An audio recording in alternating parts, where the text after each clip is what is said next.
Kurnool live టీవీకి స్వాగతం. నేను సుమలత.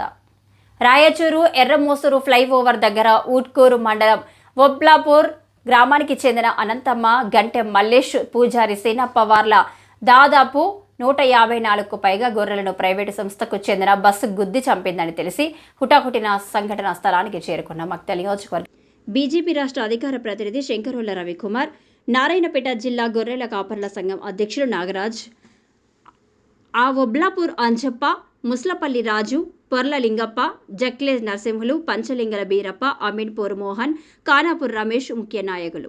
గొర్రెల యజమానులను ఓదార్చి వారికి న్యాయం జరిగే విధంగా మీకు అండగా ఉంటాను అని భరోసా ఇవ్వడం జరిగింది. అనంతరం అక్కడి ప్రభుత్వంతో మాట్లాడి తప్పకుండా న్యాయం జరిగేలా చూస్తామని హామీ ఇచ్చారు. వారికి న్యాయం జరిగే వరకు అండగా ఉండాలని స్థానిక ముఖ్య నాయకులను కోరారు.